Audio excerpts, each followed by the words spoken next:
o que a gente estava falando, né? O calibre foi uma grande mudança, que enfrentou grande parte da resistência do estabelecimento militar do exército americano, era justamente a mudança de calibre. Eles estavam muito acostumados e era uma mudança já recente, porque veja, desculpa, eu estou me alongando muito, mas eu só vou falar mais isso e aí eu vou passar a palavra. Mas eu acho que a gente tem que ver a coisa numa certa evolução histórica. Os americanos, e até a FEB, parcialmente, né, lutou lá na Itália, a nossa muitas vezes roubada até dos americanos que estavam tomar um cafezinho lá, lutou com aquela plataforma, dentre outras, né, o M1 Garand. O M1 Garand, o General Patton chamou de maior desenvolvimento militar durante uma guerra na história, que realmente tem uma vantagem muito grande. Enquanto o alemão estava ou com uma submetralhadora, ou algumas unidades no final da guerra com o Sturmgewehr, que era o STG-44, né, que era o primeiro fuzilzinho de assalto ali, mas muito pouco. Ou com armas de ferrolho, uma ação Mauser, o russo também, ação Mauser, o Mosin Nagant, ou seja, armas de repetição. Para cada tiro você tem que manobrar o ferrolho, né? O americano estava lá com uma arma semiautomática, que era o M1 Garand. Então, realmente, isso dá uma vantagem muito grande. Você não perde a visada, você dá um tiro, dá outro tiro, dá outro tiro. Isso foi uma vantagem muito grande. E o M14, que é a arma com a qual o exército norte-americano começou a guerra, ele é uma evolução do M1 Garand. Só que o que mudou de um para o outro? O calibre. Né? Então, você tinha o 30-06, que é uma baita de uma munição, o pessoal até usa na África para caçar animais de grande porte, até mesmo no começo do século, até elefante o pessoal caçava, não é o ideal, mas dá para caçar com o 30-06. Só que o 30-06 é um 762, um ponto .30, veja, gente, o 762mm é o ponto .30 polegadas. Quando você ouvir ponto .30, você já sabe que é mais ou menos esse mesmo calibre ali, calibre e diâmetro do projétil. Só que a altura do estojo do 30-06 é 63mm, então é um estojo bem grande, por isso que também dá para você fazer lá na África uma carga para caçador, caçar animais, você bota mais pólvora lá e você consegue ter ali um desempenho ainda maior.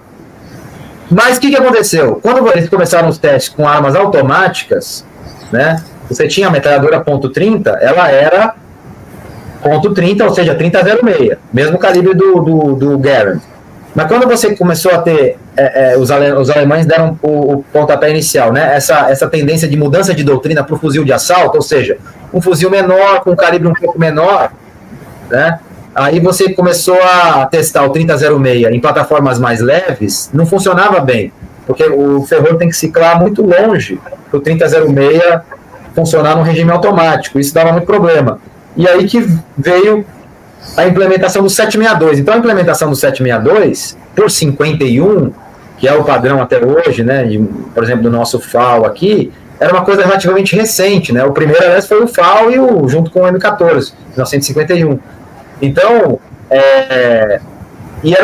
eles já tinham reduzido, de certa forma, o calibre, embora o desempenho do 762 por 51, OTAN, padrão OTAN, né, seja muito parecido com o 30-06, um pouquinho mais lento o projeto, mas tem um desempenho muito bom, parecido, mas ele funciona bem em armas automáticas. Então eles tinham acabado de trocar o calibre, tinham reduzido um pouquinho e estavam confiando bastante nesse calibre. Então quando veio a ideia de colocar o 5.56, que é um calibre fininho, baseado no 223, que é uma munição que serve para caçar, que eles chamam nos Estados Unidos varmint, que é coelho, lebre, animais de pequeno porte, isso aí gerou uma resistência muito grande, né, na adoção desse calibre também.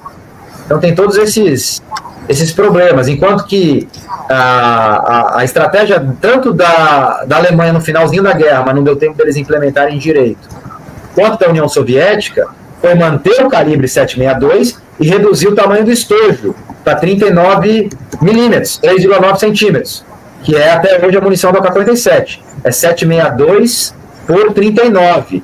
Isso, gente, acho que esse é o principal aí para os nossos ouvintes, né, pessoal que é leigo ou semi-leigo. Vamos lá.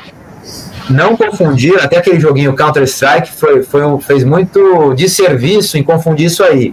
Não confundir o 762 por 51, que é o calibre, por exemplo, do nosso FAL aqui, que é o calibre, tem o IA-2 também, que é o fuzil novo do Exército com esse calibre, o M14, que começou o Vietnã na mão dos norte-americanos, também é esse calibre, o fuzil Remington 700 padrão de sniper, né, e o nosso da Embel aqui também, esse calibre, um calibre que tem um alcance útil bom, 700 ou mais metros e tal. Não confundir esse calibre com o 762 por 39 do AK-47. Veja, como eu falei na última live lá do que a gente fez sobre o tiro no Trump, né? O 762 por 39 é uma munição muito mais lenta. E como a gente sabe, pessoal que estudou física aí, a equação é mv ao quadrado sobre 2. A velocidade está ao quadrado, né, gente? Então a velocidade ela é muito mais importante do que a massa do projétil. Quando você mexe na velocidade, você está mexendo no quadrado da energia cinética. Quando você mexe na massa, você está mexendo aritmeticamente na energia do projétil. Tanto que, se você for ver lá, 9 milímetros é mais do que 7,62 milímetros. Mas é uma munição de pistola. Ela sai ali a 320 metros por segundo, dependendo da arma do cano. Enquanto a munição de fuzil é de alta velocidade. Ela sai ali muito rápido.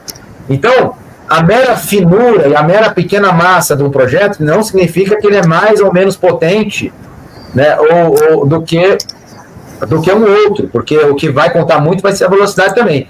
Então, o 762 do AK-47, que é o mesmo, que não é o mesmo, mas é um 762 parecido com o 762 ali do primeiro fuzil de assalto que surgiu, que é o SGM-44, o Sturmgewehr alemão, ele é muito mais próximo, em termos de energia cinética, de um 5,56, de uma munição 22,23, do que do 762 por 51, que é o padrão FAL, que era o padrão do M14. Então você teve uma redução muito drástica, de 3.400, 3.300 joules, você caiu com essas munições para em torno de 2.000 joules.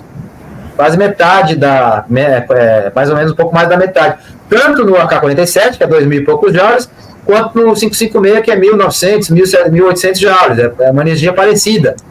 Tá? Então, é importante a gente lembrar disso sempre. Não confundir o 762, como eu falei, o Counter-Strike lá, você pega o AK-47, quem joga de joguinho de primeira pessoa, o AK-47 é muito mais potente do que o MK4, mas isso não tem lastro na realidade.